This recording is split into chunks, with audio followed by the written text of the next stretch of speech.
दोस्तों, क्या आपने फिल्म में ओरिजिनल मंजूमेल बॉयज को नोटिस किया? जी हाँ दोस्तों, अगर आपको पता नहीं तो बता दूं कि ये फिल्म 2006 में हुए एक रियल इंसिडेंट पे बेस्ड है और फिल्म में हमें ओरिजिनल मंजूमेल बॉयज को दिखाया गया है। ये है फिल्म में दिखाए हुए मंजूमेल बॉयज। फिल्म में एक सीन है जहाँ ये मंजूमेल बॉयज एक दूसरे ग्रुप से झगड़ा कर रहे होते हैं और बाद में उस ग्रुप से वो लोग रस्सी कुश्ती का मुकाबला भी करते हैं। यहाँ ये दूसरा ग्रुप और कोई नहीं, ये है ओरिजिनल मंजूमेल बॉयज। अगर हम ये रियल मंजूमेल बॉयज का फोटो रेफरेंस के लिए देखें तो ये है इस इंसिडेंट का रियल हीरो कुट्टन, जिसका रोल फिल्म में एक्टर सोबिन शाहिर ने प्ले किया है, जिसे हम इस सीन में यहाँ देख सकते हैं। फिर ये बंदा जिसका नाम है सिक्सन, इसका रोल फिल्म में एक्टर बालू वर्गीस ने प्ले किया है, जो इस सीन में यहाँ दिखता है। फिर ये बंदा है सीजू, इसका रोल फिल्म में एक्टर लाल जूनियर ने प्ले किया है, जिसे हम इस सीन में यहाँ देख सकते हैं। और भी बाकी लोग हैं जैसे ये और ये सभी ओरिजिनल मंजूमेल बॉयज हैं। रियल मंजूमेल बॉयज को फिल्म में दिखाना was really amazing. Manjummel boys मैंने थिएटर में तो मिस कर दी थी, लेकिन ओटीटी पे आते ही एक ही दिन में 4 बार देखी। और जैसा कि मैंने बताया, ये फिल्म एक रियल इंसिडेंट पे बेस्ड है और रियल इंसिडेंट को वैसे के वैसे और उसी इंटेंसिटी के साथ पर्दे पे उतारना बहुत ही चैलेंजिंग होता है, लेकिन इस फिल्म के डायरेक्टर चिदम्बरम सर ने ये करके दिखाया है। तो इस वीडियो में हम उनकी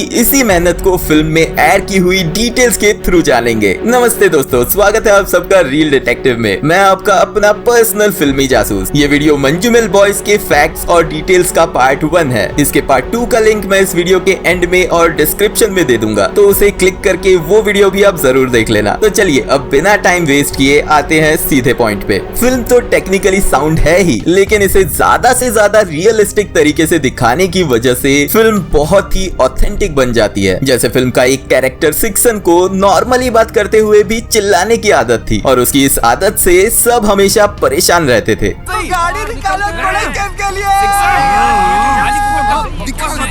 ऑटो में भेजना है क्या पीछे? अबे तू जरा चुप कर यार। तौलिया निकाल फेंक के आ जाए यार, घर वालों को मैं बता दूंगा यार। लेकिन उसकी यही इरिटेटिंग चीज सुभाष को बचाने में अहम रोल प्ले करती है। उसकी आवाज की वजह से ही 180 फीट नीचे गिरा हुआ सुभाष होश में आता है और रिस्पॉन्ड करता है और सबको वो जिंदा है ये पता चलता है। अब चिल्ला के बात करने की आदत सबको नहीं होती और सिक्सन की इस आदत के पीछे भी एक रीजन था कि वो एक मेटल मैन्युफैक्चरिंग यूनिट में काम करता है और वहाँ पे इतनी आवाज होती है जिसकी वजह से उसे चिल्ला के बात करने की आदत लग गई थी। गोवा कैंसिल हो गया तो फिर हम कहाँ जा रहे हैं?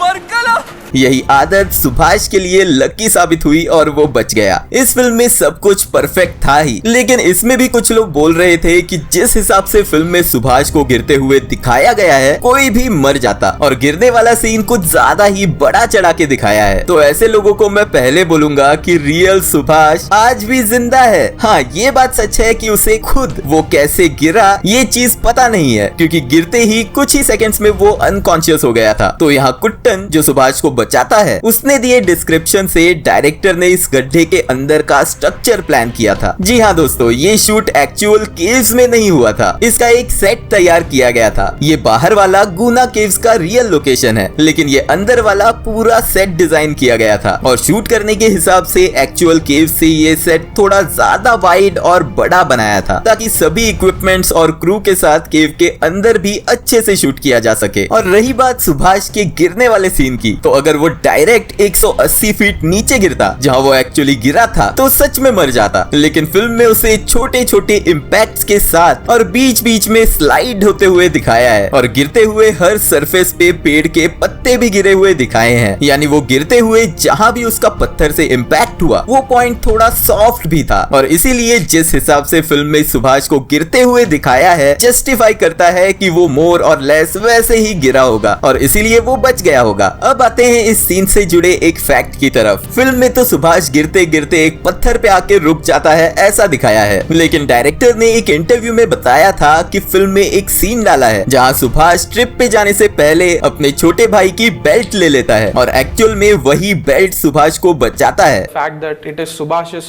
the belt that he borrowed from his brother, that's actually saved him. These are things that you told, not actually communicated in the film, right? Yes, yes. So क्योंकि जब रियल इंसिडेंट में कुट्टन सुभाष को बचाने नीचे गया था तब उसने देखा कि सुभाष की बॉडी पे कुछ नहीं था, सिर्फ वो बेल्ट था, और बेल्ट पत्थर में फंसने की वजह से सुभाष और नीचे गिरने से बच गया था। ऊपर से तो ये फिल्म मंजूमेल बॉयज के फ्रेंडशिप की, उनके जज्बे की स्टोरी लगती है, लेकिन एक इंटरव्यू में डायरेक्टर ने बताया कि इस फिल्म की स्टोरी एक यूनिक आइडिया को ध्यान में रखकर लिखी थी। Soon after talking to the boys, it's like it's a story about an atheist becoming God. That's Subhash.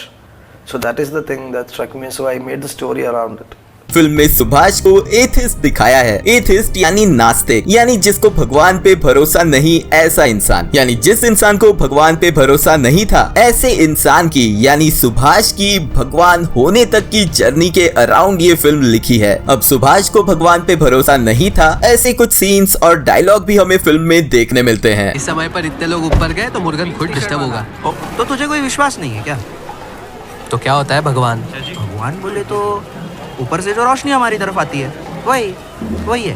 बहुत अंधेरा हो रहा है, तू जल्दी खा है? और एंड में वो लोकल लोगों के लिए भगवान बन जाता है। अब इन डायलॉग्स में एक डायलॉग का मीनिंग बहुत ही डीप है और आगे इसका बहुत ही सटीक रेफरेंस भी हमें मिलता है। यहाँ सुभाष प्रसाद को पूछता है क्या होता है भगवान, और उस पे प्रसाद बोलता है भगवान बोले तो ऊपर से जो रोशनी हमारी तरफ आती है। ऊपर से आती हुई रोशनी। इस फिल्म में 2 ही बार सुभाष की तरफ ऊपर से रोशनी आई थी, एक बार कुट्टन के रूप में और दूसरी बार जब हॉस्पिटल में उसकी ट्रीटमेंट चालू होती है तब स्कैनिंग मशीन के रूप में। तो मे बी डायरेक्टर यहाँ यही हिंट दे रहे हैं कि भगवान अलग अलग रूप में अपने होने का एहसास दिलाते हैं। सुभाष के लिए भगवान फ्रेंडशिप है जिसने उसकी जान बचाई, और साइंस है जो उसकी इंजरीज ट्रीट करता है, और इसीलिए इस इंसिडेंट के बाद रियल सुभाष भगवान पे भरोसा करने लग गया था। उसके बाद ये वाला सीन नास्तिक से भगवान पे भरोसा करने तक की सुभाष की इसी जर्नी को फोरशैडो करता है। डायरेक्टर ने एक इंटरव्यू में बताया था कि जब सुभाष उस गड्ढे में था उसे कोडाईकनाल ट्रिप वगैरह ये रिसेंट चीजें याद नहीं थी, उसे सिर्फ अपने बचपन की चीजें याद आ रही थी, और इसीलिए हमें सुभाष के बचपन के विजुअल्स फिल्म में दिखाए थे। इसी विजुअल्स में एक जगह दिखाया है कि एक खाली रूम में सुभाष अकेला सोया है, लेकिन जब उसे डर लगता है वो अपनी माँ के पास जाके सोता है, जहां हम यहाँ भगवान की पूजा का सामान देख सकते हैं। ये रूम उसके नास्तिक वाले स्पेस को रिप्रेजेंट कर रही है। फिर वो यहाँ से भगवान वाली स्पेस में माँ के पास इस रूम में भगवान की शरण में आ जाता है। यही जर्नी नास्तिक से भगवान तक का सफर इस फिल्म की सोल है। What a clever foreshadowing, mind blowing. उसके बाद फिल्म में कमल हसन सर के गुना फिल्म का गाना तो स्टार्ट से एंड तक सभी जगह यूज किया है, क्योंकि मंजूमेल बॉयज उसी फिल्म की वजह से इस केव में आते हैं। ये रहा स्टार्ट वाला सॉन्ग।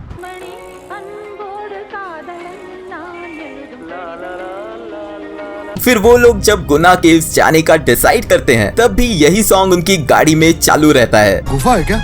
ये गाना वही तो मैं बोल रहा हूँ, वही शूट हुआ है। फिर एंड में भी जब सुभाष को बाहर निकाला जाता है यही सॉन्ग फिर से स्टार्ट होता है।